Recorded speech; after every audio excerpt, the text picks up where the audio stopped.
현재 공연장 입구에서는 오늘 공연을 관람하시는 관객 여러분을 위해서 특별 이벤트를 진행하고 있습니다. 방명록에 이름을 적어주시면 다양한 사은품, 제주 감귤, 여수 멸치, 전조 호박엿을 추첨을 통해 드립니다.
사람들 손에는 너나 할 것 없이 보리쌀 2대와 고무신, 그리고 그 귀하다는 비료 한 줌이 들려 있었습니다.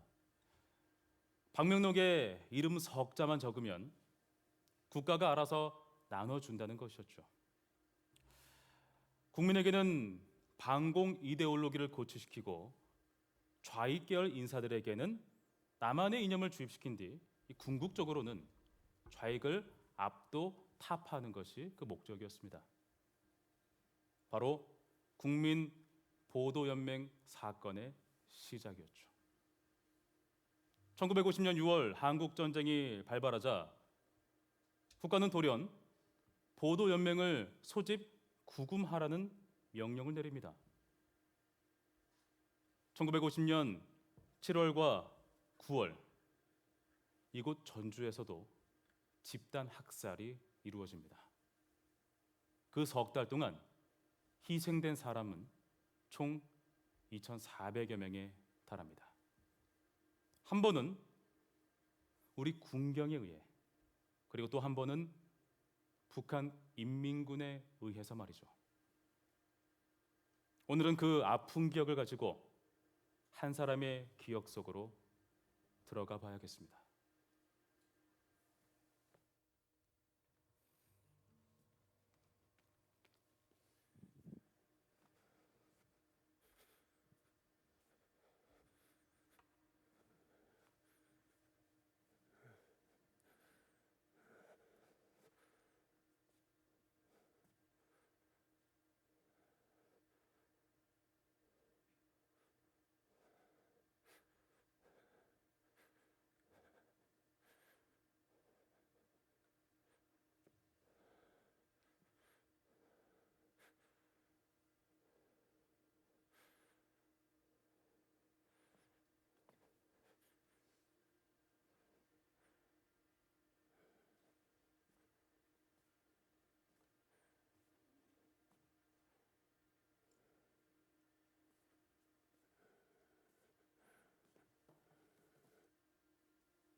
요즘 들어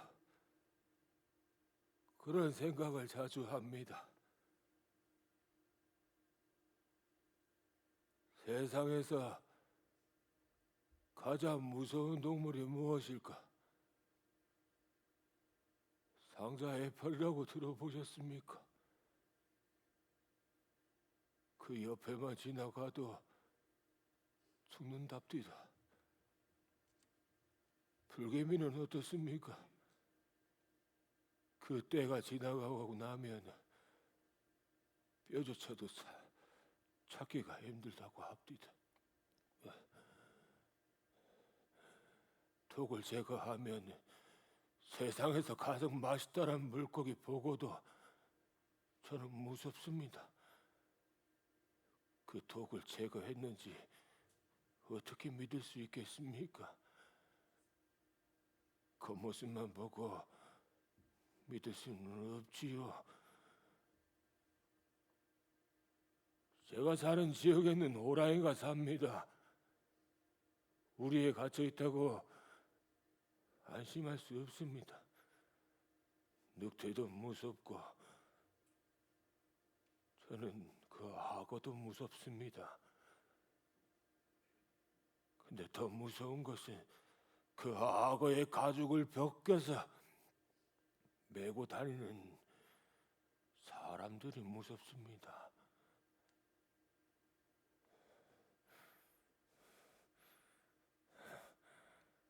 하와이 가보셨습니까?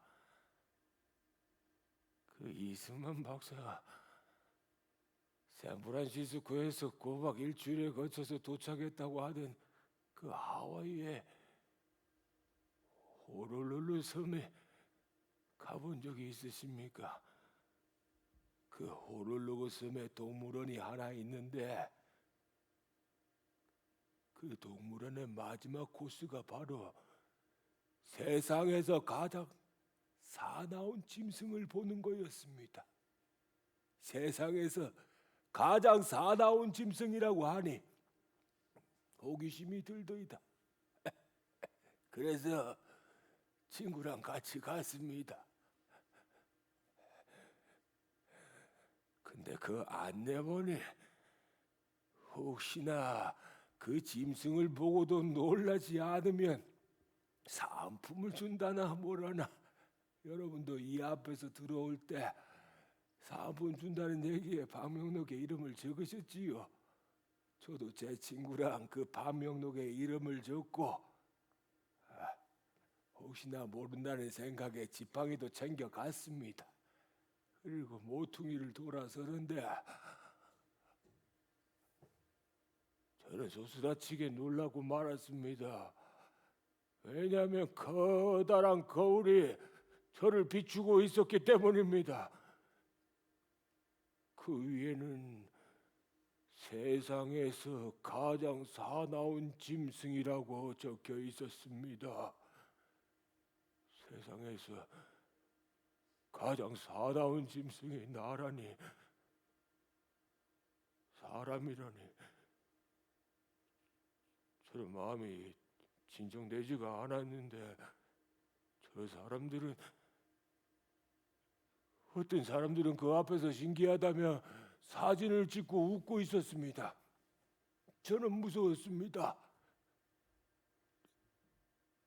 세상에서 가장 사나운 그 짐승이 그 어떤 우리에도 갇혀 있지 않았기 때문에 그렇습니다.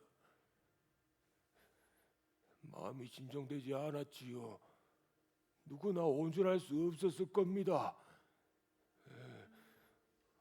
그래서 사람은 온전하다는 것이 참으로 중요한 거구나. 온전하다는 것은 모두가 안전하다는 것이지요.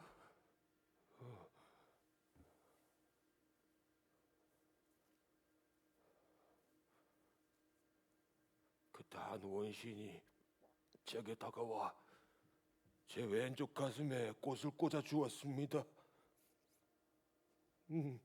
하와이에서는 환영한다는 뜻으로 꽃을 꽂아준다고 합디다. 근데 그 꽃이 마치 비처럼 붉게 피어오르는 것 같았습니다. 온몸이 뜨거워지는 것 같았지요. 도저히 맨정신으로는 그날 저녁엔 잠을 이루지 못할 것 같아서 술집을 찾아갔습니다. 졸지에 세상에서 가장 사나운 짐승이 되었으니 말해 뭐 하겠습니까?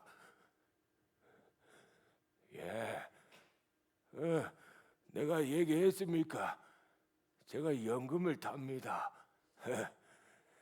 연금을 타서 친구들에게 술도 자주 쏩니다. 그랬더니 친구가 저한테 연금술사라고 합디다.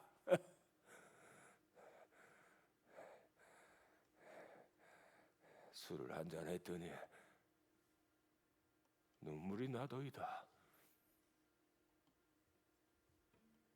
옛 생각이 나서 그럽니다. 옛 생각이. 그때 하필이면 예전에 자주 부르던 그 노래가 흘러나왔습니다. 목포의 눈물, 그 노래가 흘러나왔습니다.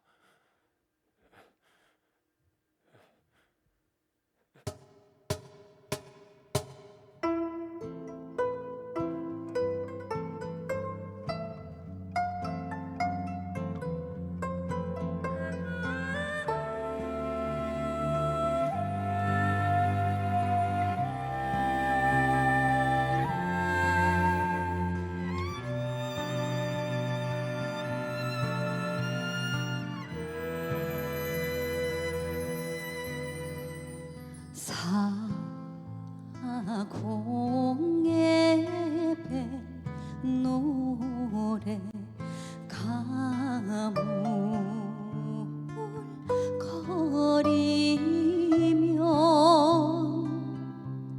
삼학도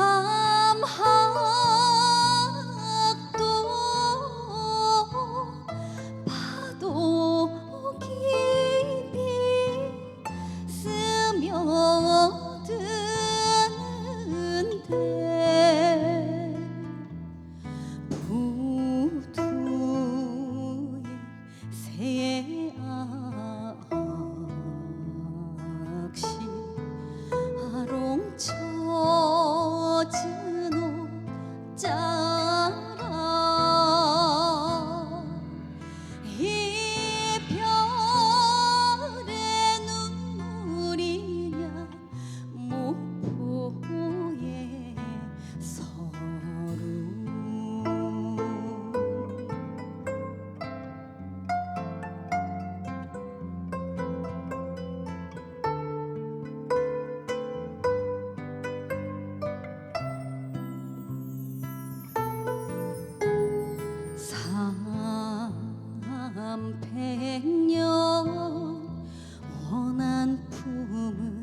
이보쇼, 여보쇼.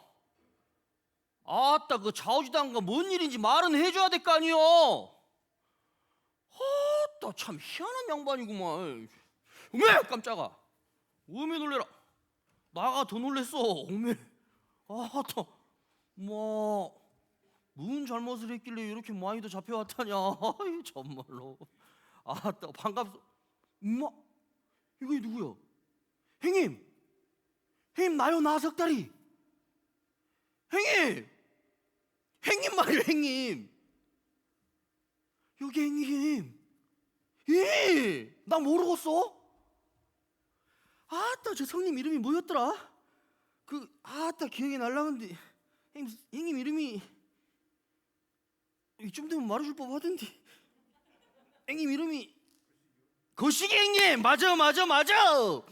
아따 거시기 형님 여기 얼마만이요. 아따 반갑소. 어머니는 잘 계시지라.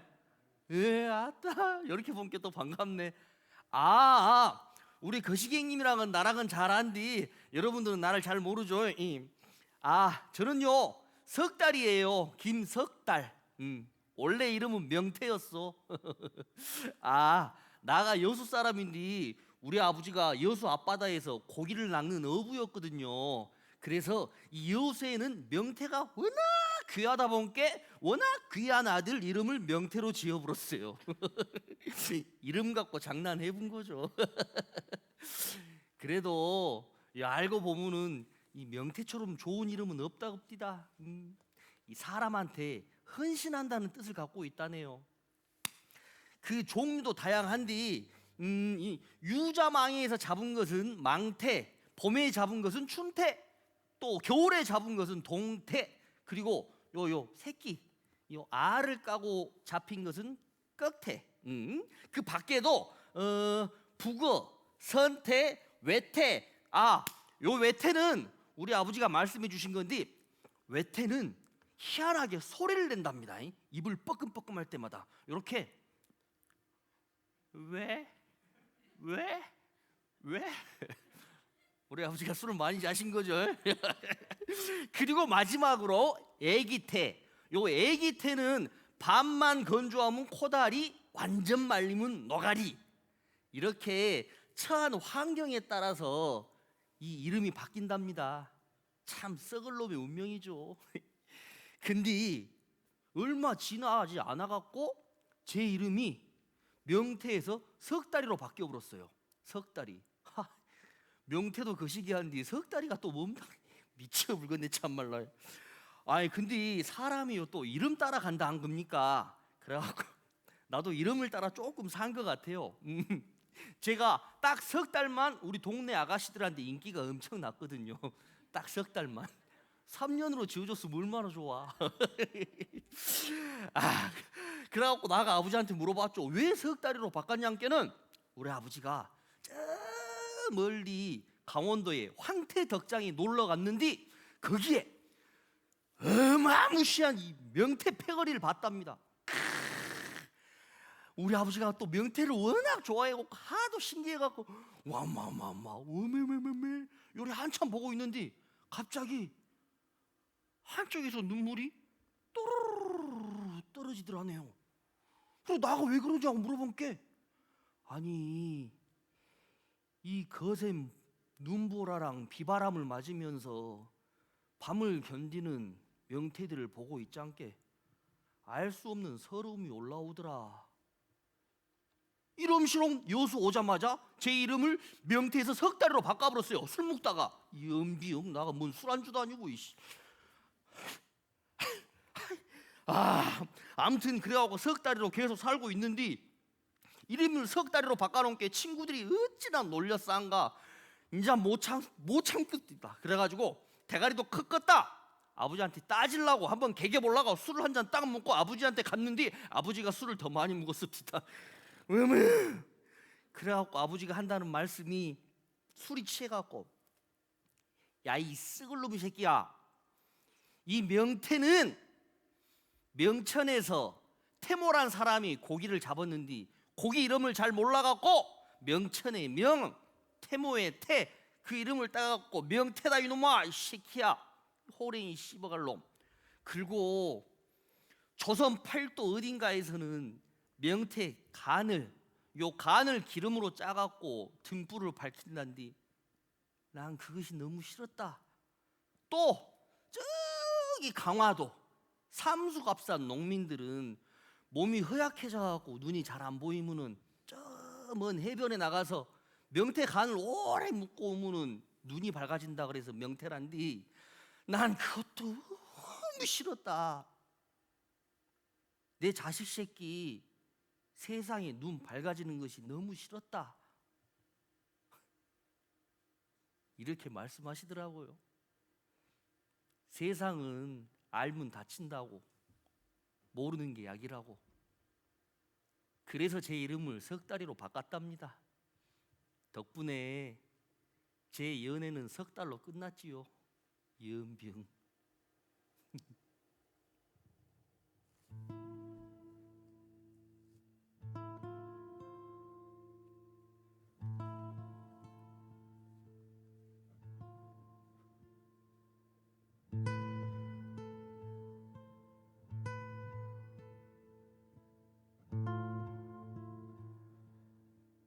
그날 제가 전주로만 내려오지 않았을지라도 저는 세상에서 가장 사나운 짐승이 되지는 않았을 겁니다. 예, 지금 와서 후회한들 아무 소용이 없지요. 하지만 저는 그 당시에 군인이었습니다. 명령에 죽고 명령에 사는 군인 말입니다. 안중근 의사가 그런 얘기를 했지요. 위국 헌신 군인 본분, 나라를 위해서 헌신하는 것이 군인의 본분이다. 저는 군인이었고 군인으로서 명령을 따랐을 뿐입니다. 예. 전쟁이 발발했다는 소식을 듣고 제가 속한 부대는 후방으로 밀려나기 시작했습니다. 저는 갓 소위로 임관해서 전방에 있는 부대의 소대장으로 있었지요. 휴가차 서울에 나왔다가 전쟁이 발발했다는 소식을 듣고 부대로 복귀하려고 하는데 부대로부터 긴급 명령이 떨어졌습니다. 저에게 제 고향 전주로 내려가라는 것이었지요. 무슨 영문인지 알 수 없었지만 내일이면 한강 다리가 끊어질 것이니 서둘러라고 했습니다. 상관이 건네주는 일급 문서 하나를 들고 고향으로 내려갔습니다. 고향으로 내려가는 길에 그 문서를 열어봤더니 이런 글이 적혀 있었습니다. 국민보도연맹 소재 그거 작전 시간 3개월, 작전명은 석 달, 불응시 사살.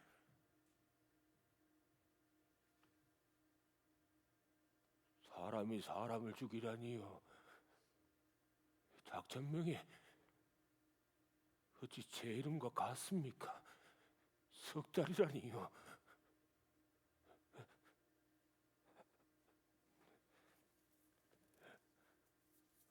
아직도 기억이 생생합니다. 죽이기 전에 저를 바라보던 그 선한 눈이 아직도 기억이 납니다. 마치 어렸을 적 산을 오르며 보았던 그 은양지 꽃처럼 작고 예쁘고 노란 그런 모습이었습니다.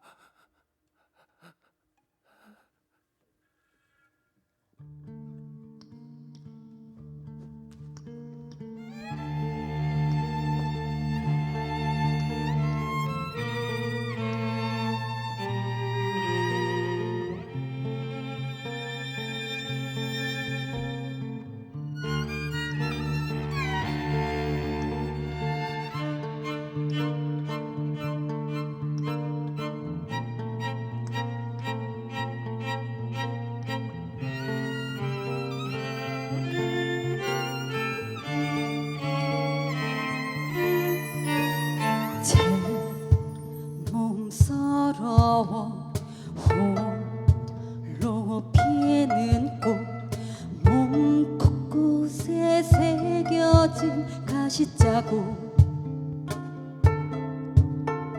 길은 텅 비어 어두워지고 계절을 찢고 사라진다. 서성이는 것들은 모두 눈물처럼 무거워.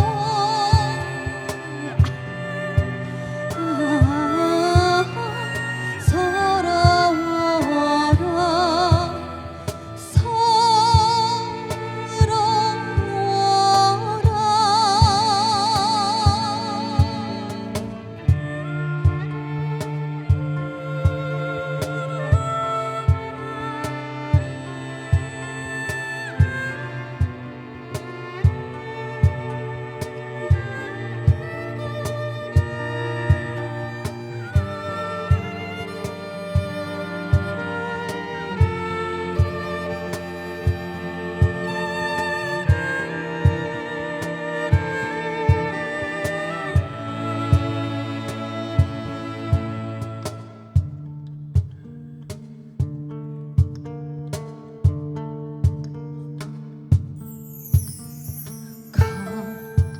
가벼운 웃음조차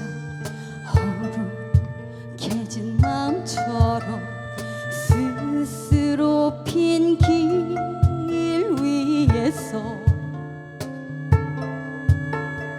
옹골지게 버텨내 툭툭 숨을 끊고 불어오는 바람 소리.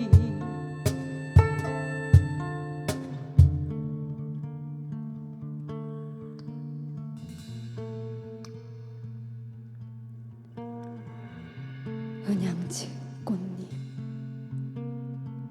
날린다.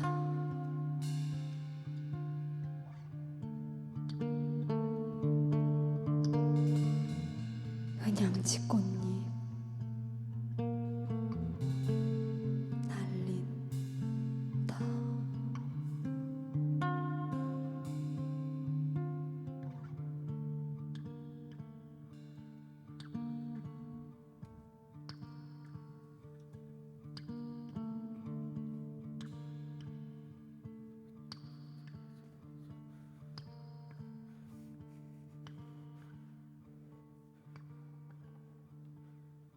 전주에 도착하자마자 곧장 전주 혐오소로 달려갔습니다.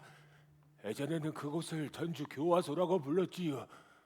예, 얼핏 보아도 전주 혐오소에 갇힌 재수자들은 1000명이 넘어 보였습니다. 잡혀온 이유도 가지각색이었고 구구절절 사연만큼이나 그곳은 아수라장이었습니다.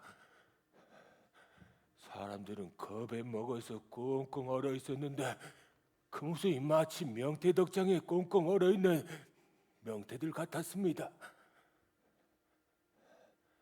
그때 한 아이가 울음을 터뜨렸습니다.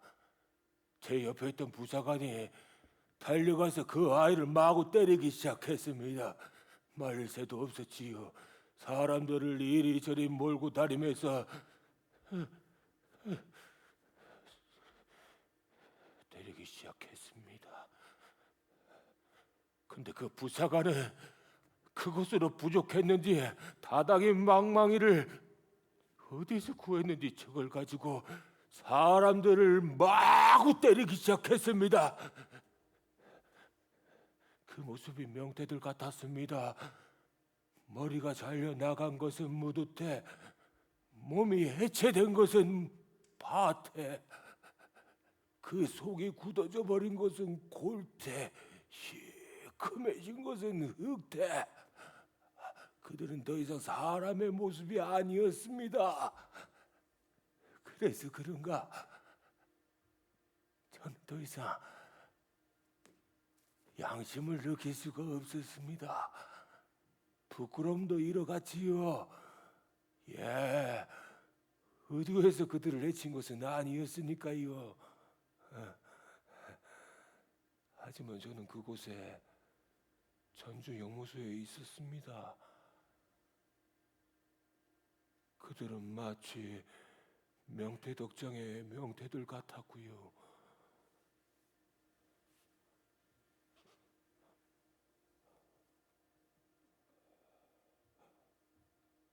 명태는 우리 제사상에 올라가는 아주 귀한 생선이지요. 천지신명께 올리는 것이니 그 어느 것 하나 버릴 게 없는 것이 불문율입니다.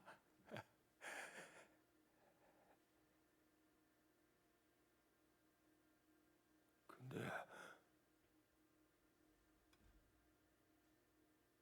그 제사상에 올라가기 전 명태의 모습으로 제 친구 석다리가 그곳에 있었습니다.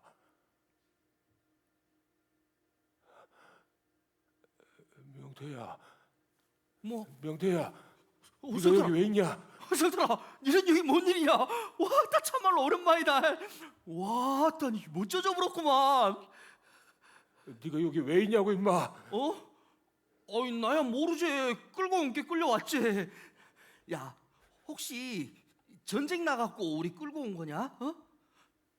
아이, 소문 들어본 게 김일성이가 전주 김씨여갖고 전주는 안전하다며. 너 그딴 소리 누구한테 들었어? 어? 어디 가서 그런 얘기 하지 마. 알았어. 네가 하지 말아만 해야지. 내가 어떻게든 어. 방법을 찾아볼 테니까 너는 가만히 있어. 알았어.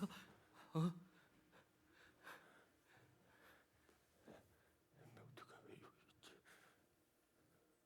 서류를 찾아봤습니다.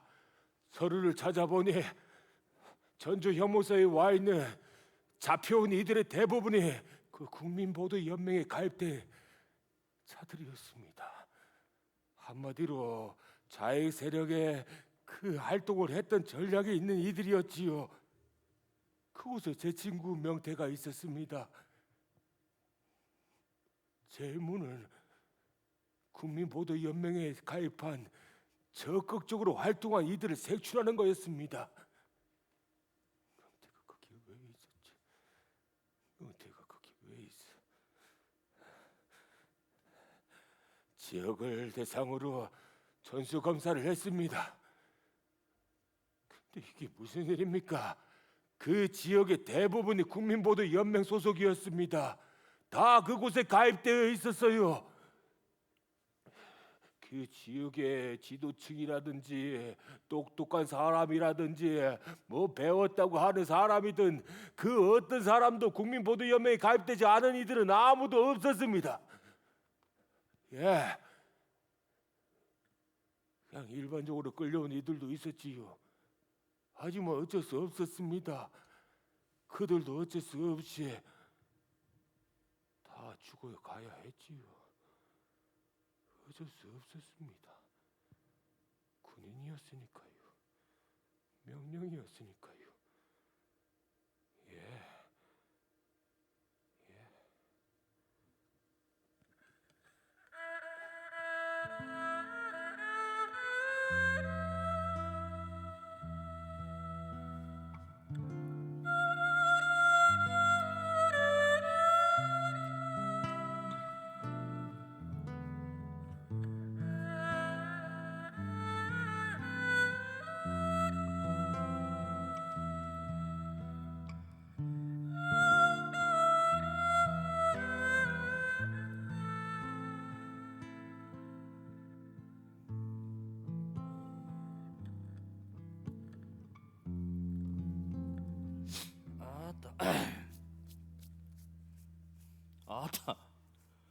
아따 거시 형님.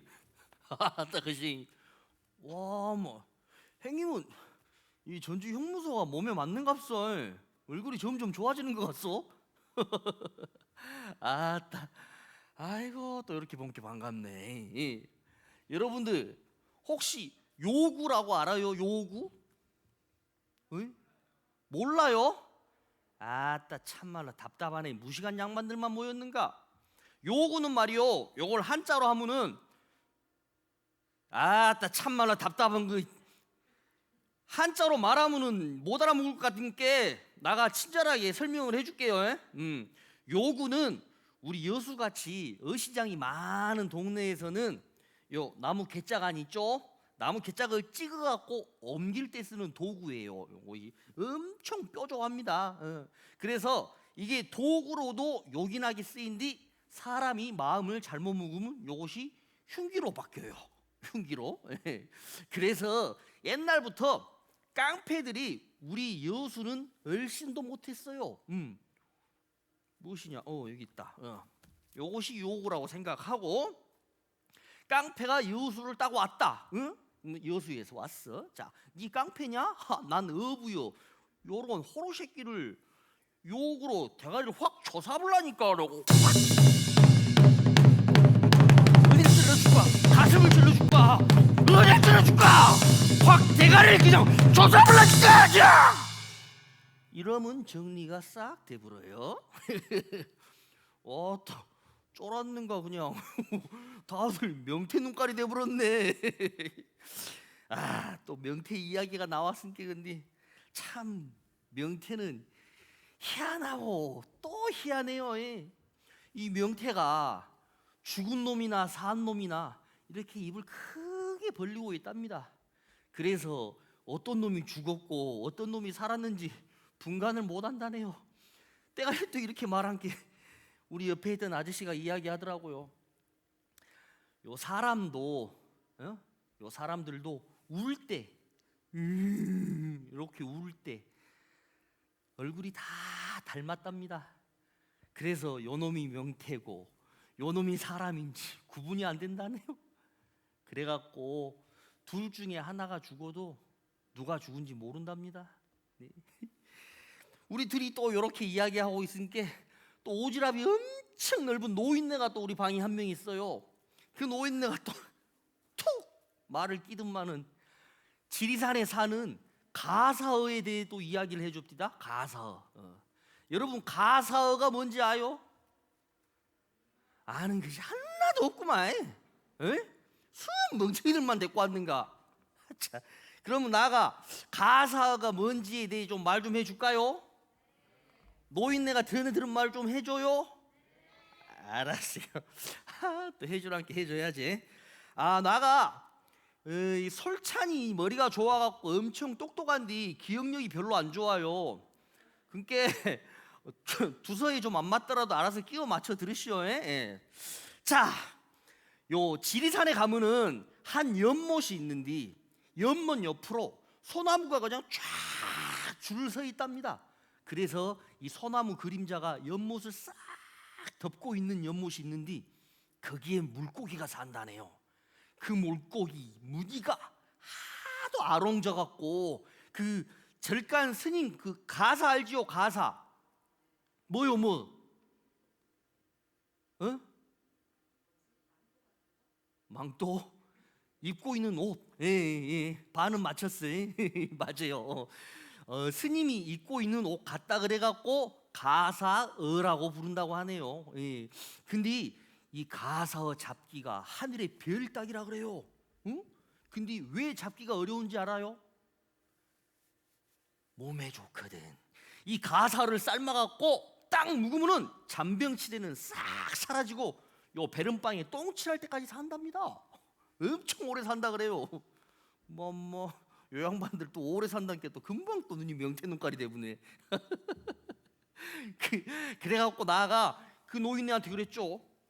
그러면은 나가 요 전주 형무소에서 나가면 요 요구로 가사를 딱 때려 잡아볼랍니다. 그러니까 이 노인네가 이 가사어는 저기 지리산 반야봉 용류담에만 산뒤 지금은 거기가 사라지고 없다네요. 그럼 그 말을 처음부터 했어야지. 썩을 놈이 영감탱이가 가란 말인지 오란 말인지 아무튼 나는 지리산은 갈 수 있을 것 같아요.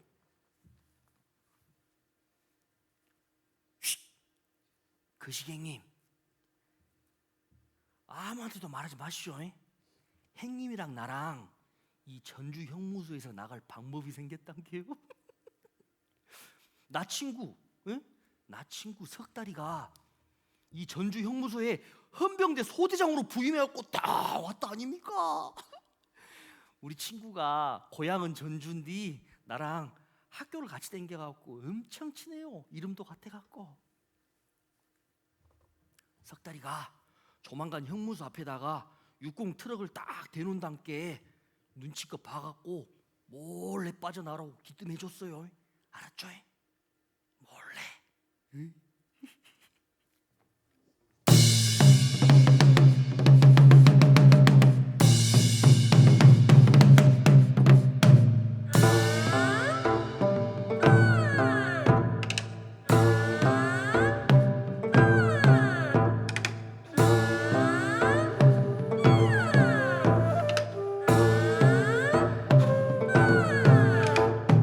꽃이 피면 봄이 오고 무렵만 먼 그라제 너의 뽕잎 비오는 소리 무렵만 먼 그라제 답이 날면 공유런니 무렵만 먼 그라제 호미답이 반갑고 무렵만 먼 그라제 맷돌 들고 다정하니 무렵만 먼 그라제 농부 마음 열매 맺어 무렵만 먼 그라제 쏜달 여름 한목하리 무렵만 먼 그라제 수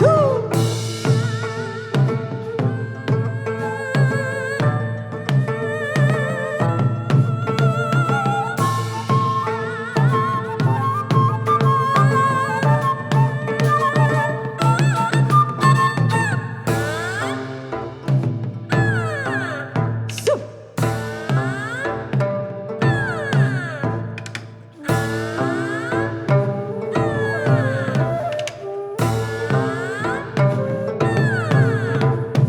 꽃이 피면 봄이 오고 무렵만 먼 그라제 너의 뽕잎 비오는 소리 무렵만 먼 그라제 답이 날면 공유런니 무렵만 먼 그라제 호미답이 반갑고 무렵만 먼 그라제 맷돌 들고 다정하니 무렵만 먼 그라제 농부 마음 열매 맺어 무렵만 먼 그라제 쏜달 여름 한목하리 무렵만 먼 그라제 되돌아도 놀아보세 그루참 겨루로이 이무롭게 일해보세 그루참 겨루로이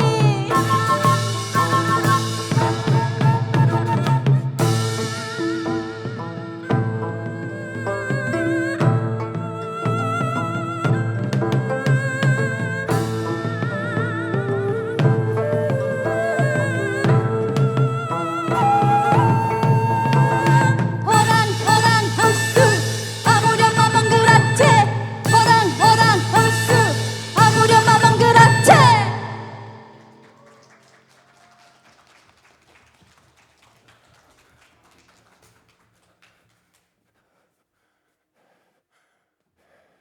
아직도 기억이 생생합니다.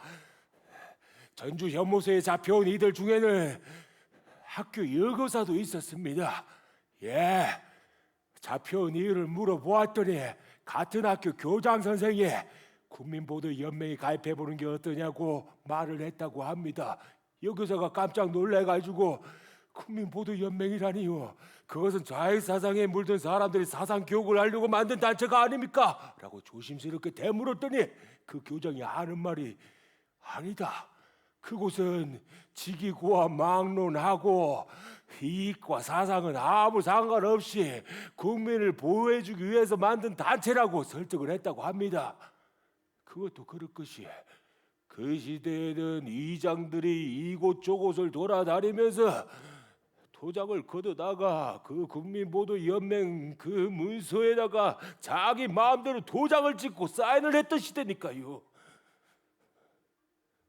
삼국지를 쓴 김용환 선생이나 3대를 지은 연상섭, 가인의 후에 소나기를 지은 황순은 선생도 다 국민보도연맹 소속이었습니다.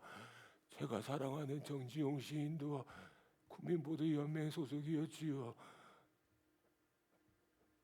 도대체 그놈의 국민보도연맹이 무엇이길래 다 첫눈에 반한 것처럼 그곳에 가입한단 말입니까? 제가 잡아들인 사람의 숫자가 몇 명인 줄 아십니까? 1400명입니다.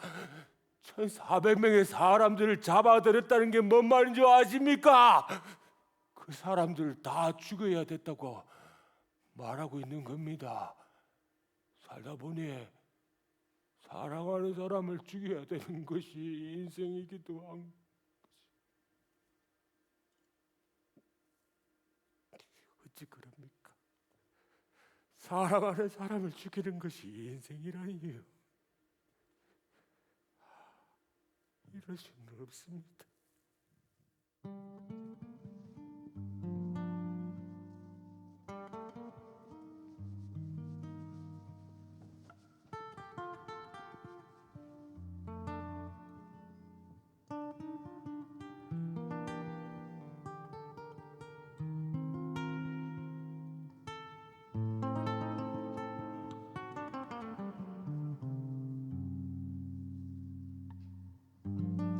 잡은 손 놓지 말아요. 첫눈이 내린답니다.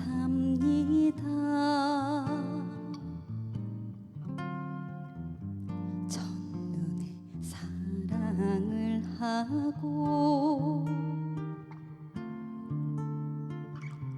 첫눈에 반한답니다. 일필휘지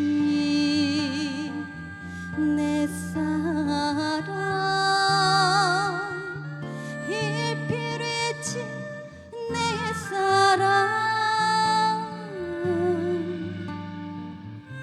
일회기 만회기요, 만회기 일회기라.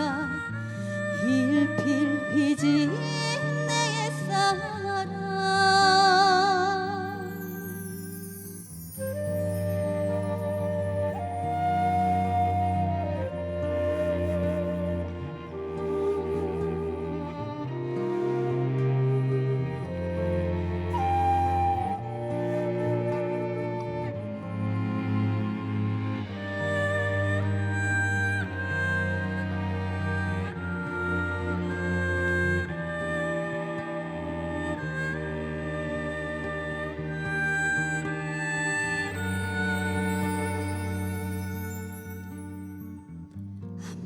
다시 보아도 6월 사랑도 더워 지쳐갈 때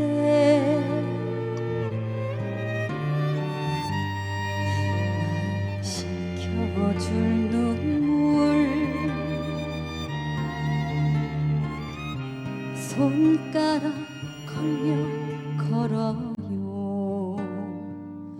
일필휘지 내 사랑, 일필휘지 내 사랑. 일회기 만회기요, 만회기 일회기라. 일필휘지 내 사랑. 일필휘지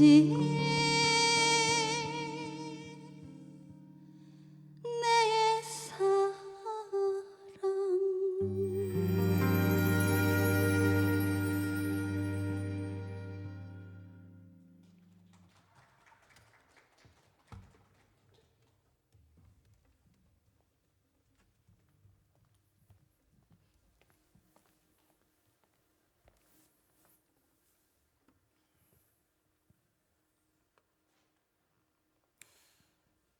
전주 형무소에는 4.3 사건과 여순 사건에 휘말렸던 사람들, 그리고 보도연맹에 이끌려온 사람들로 마구 뒤엉켜 있었습니다.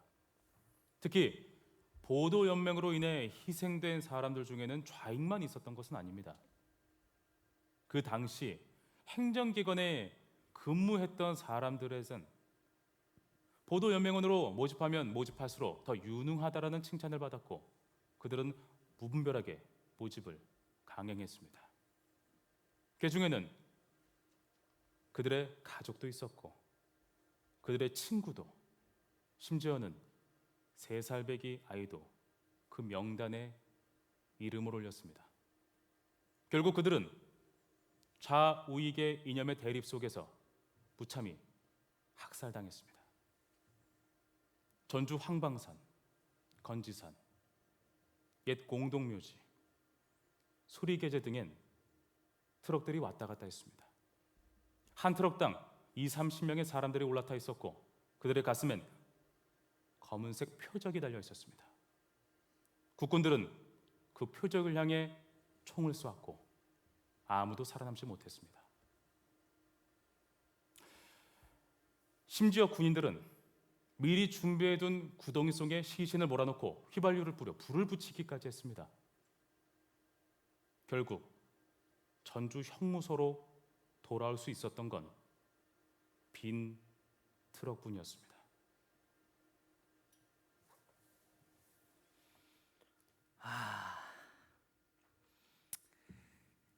그게 다 불행의 씨앗이었지요. 그 가사어를 묵으면 죽지 않고 살 수 있단디, 가사어가 사는 용류담은 사라진 지 오래라 그러고 인간은 결국 죽기 마련인갑네요. 그래서인지 헌병들 몇 명이 저를 데리고 가서 취조를 시작하더라고요. 근데 자꾸 나한테 뭘 말해라고 근데 아니 아는 거 있어야지 나가 뭔 말을 할 거 아닙니까? 그리고 언제부턴가 내 친구 석달이는 보이지도 않고, 그래갖고 석달이 혹시 소식 아냐고 물어보면 또 때리고, 뭘 모른다고 때리고, 몇 날 며칠 그렇게 맞았는지 기억도 안 나네요. 그렇게 계속 두드려 맞다가 쓰러져 있는데 저를 또 어디론가 질질 끌고 갑니다. 근데 요 눈앞에 60 트럭이 딱 보이는 거요. 그때 석다리가 말한 60 트럭이 저거구나. 저것만 타면은 형무소를 빠져나갈 수 있다. 난 살았다 하고 트럭을 딱 올라타가고 기분 좋게 간뒤, 희한하게 거기 타 있는 사람들 표정이 평소보다 더 불안해 보이더라고요. 그리고 한쪽에서 또 뭐라고 궁시렁 대 막 골로 가면 죽는다, 골로 가면 죽는다, 골로 가면 죽는다. 와, 막 이거 뭔 상황이다냐 범쪄 있는데 옆에 사람이 말을 해주더라고요. 요 타고 있는 트럭이 건지산이나 황방산 쪽으로 갈 거라고. 예.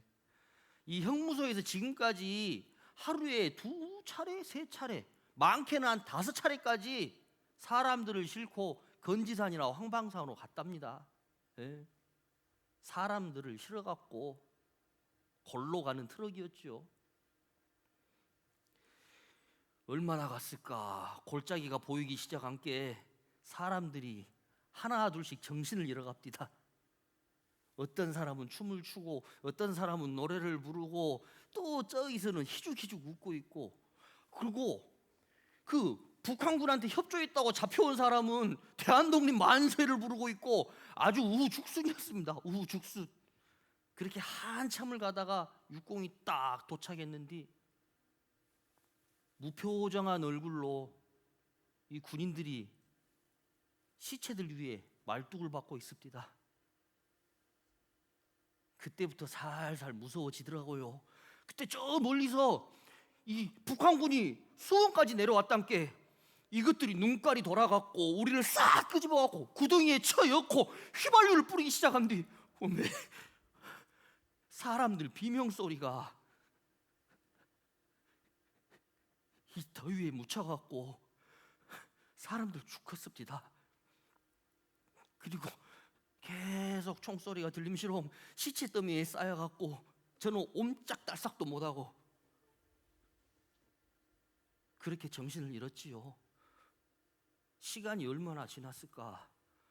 눈을 뜬 깨는 시체 썩는 냄새가 코 속으로 싹 들어온 뒤 나가 살아있구나. 그때 나가 살아있는지 직감했구만요. 근데 삶과 죽음 둘 다 제 것이 아니더라고요. 힘겹게 시체 더미를 치워감시러 일어났는데 제 머리에 개머리판 하나가 묵직하게 때리더라고요. 정신을 잃어가는 와중에 우리 동네 이장이 우리 집에 왔었을 때가 기억납디다. 앞으로 쌀도 없고 신발도 없고 품앗이도 하려면은 여기다 도장을 찍으라고. 지금 찍으면은 고무신도 주고 비료도 준다고. 제가 망설이고 있으니까 우리 아버지가 저 대신 도장을 찍어봅디다. 제 도장뿐 아니라 우리 가족 모두의 도장을 싹 다 찍어버렸습니다. 그러고 그날 저녁 저희 아버지가 제 이름으로 된 명태찜이랑 국가에서 받은 흰 쌀로 저녁밥을 차려줍디다. 그 흰 쌀밥이 우리 가족의 명을 재촉한 것이지요. 그 흰 쌀밥이 우리 가족 제사밥이었습니다.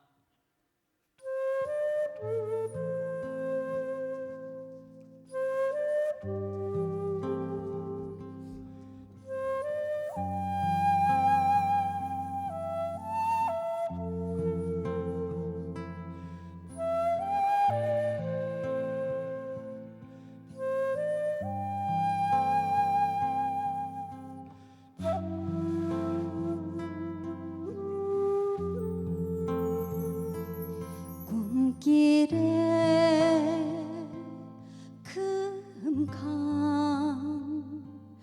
금강에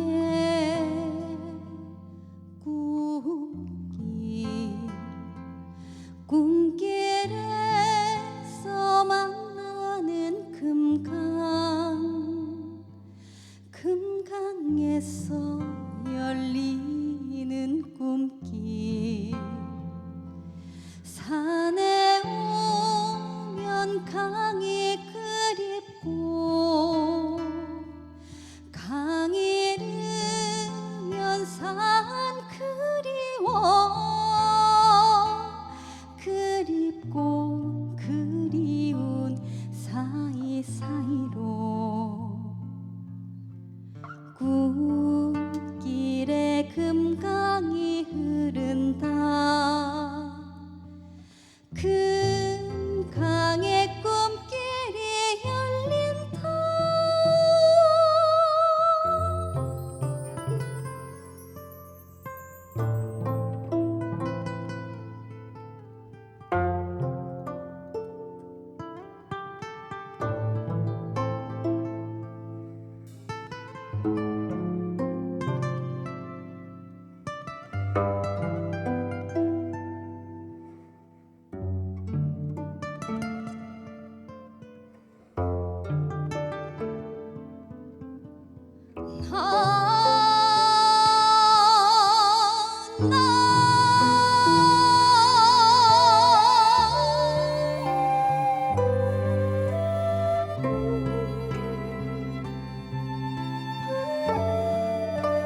열리는 꿈길 산에 오면 강이 그립고 강이 잃으면 산 그리워 그립고 그리운 사이사이로 꿈길에 금강이 흐른다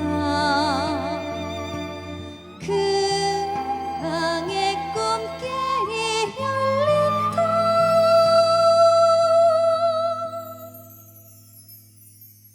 꿈길에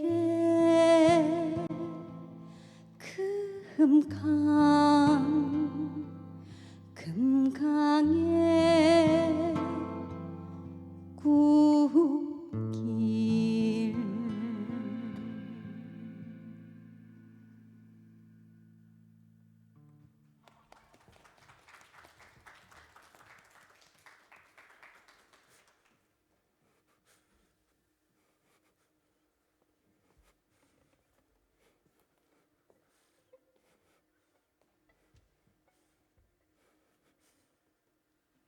전주에 내려와서 제가 잡아들인 민간인의 수가 1,000명이 넘습니다. 이곳에는 그때 제가 석 달 동안 죽인 사람들의 이름이 적혀져 있습니다. 이들은 모두 재판이 없이 죽어간 명태들이지요. 예. 간혹 운이 좋아서 죽음을 피해간 이들도 있을 겁니다. 허나 또 징징거리며 살았을지도 모르지요. 오늘 이들의 이름을 한번 불러보고 싶습니다. 권종승, 김원범, 이덕순, 권영주, 박지수, 김성희, 이상범, 김수경, 김정배, 안지환, 남혜리, 이인혜, 김은수,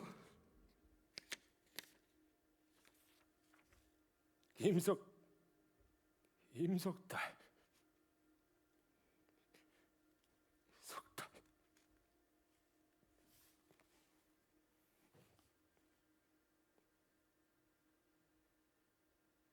월봉선은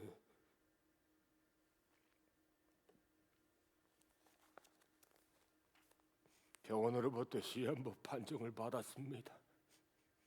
결국엔 제 이름, 제 친구 이름에서 벗어나지 못하고 갇혀버린 것이지요. 예, 이제는 용서를 구할 수도 없습니다. 그 수를 가늠할 수도 없으니 일일이 용서도 구하지 못하지요. 용서를 해버리면 더 이상 용서를 구할 수 없으니 용서를 받아서는 안 될 겁니다. 하지만 제 친구에게 오늘 용서를 꼭 구하고 싶어서 이 자리에 왔습니다.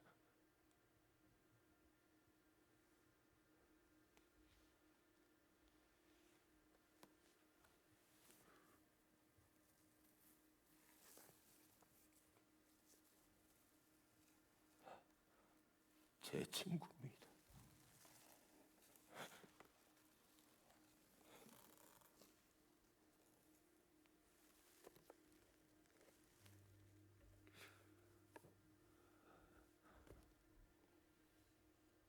이들의 모습을 보십시오. 1950년 7월부터 9월까지 말 없이 사라진 영혼들의 모습입니다.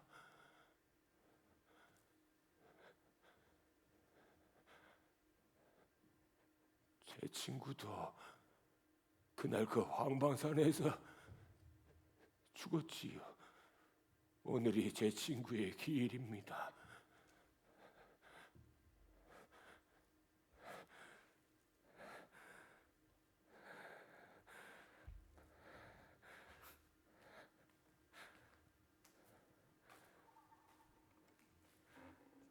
저는 1950년 9월 황반산에서 죽어버렸습니다.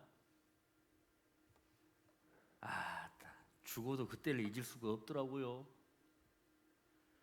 군인들은 미친 듯이 총을 쏴대고 사람들은 살아보겠다고 도망댕기고 또 어디서 났는가 요구대를 어디서 주워와 갖고 군인들을 찔러대고 조사대고.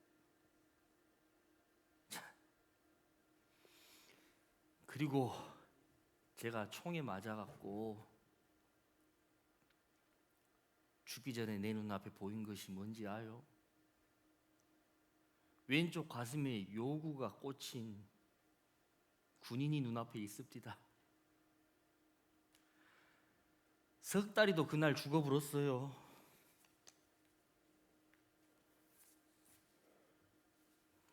석 달아.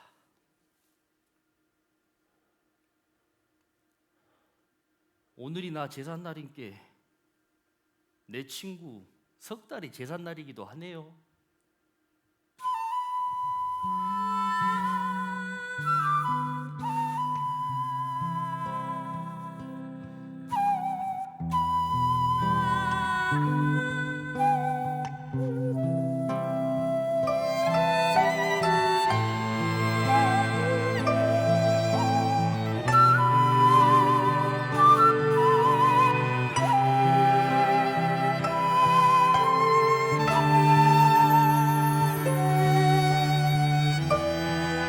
바람 불어 흩날려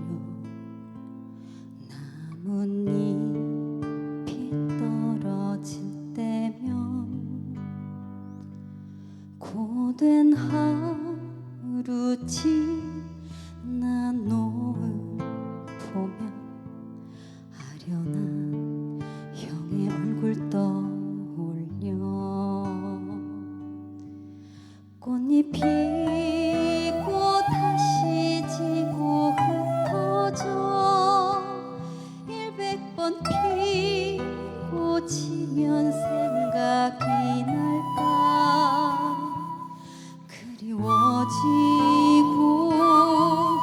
그리워지네 다시 되뇌고 되뇌어 봐도 이제는 향기마저 기억나지 않아서 눈을 감아도 눈을 떠봐도 보이지가 않아서 가슴 시리도록 그리워.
가슴 시리도록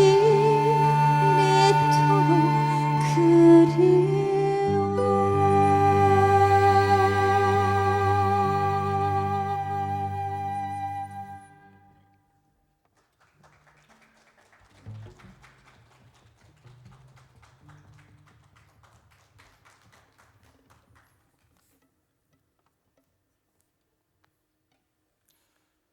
1950년 7월부터 9월 사이 전주. 그 석 달 동안 전주 형무소에서 발생했던 민간인 학살이 본격적으로 논의된 것은 2015년 봄의 일입니다. 그 당시 살아난 한 민간인의 증언을 들어보겠습니다.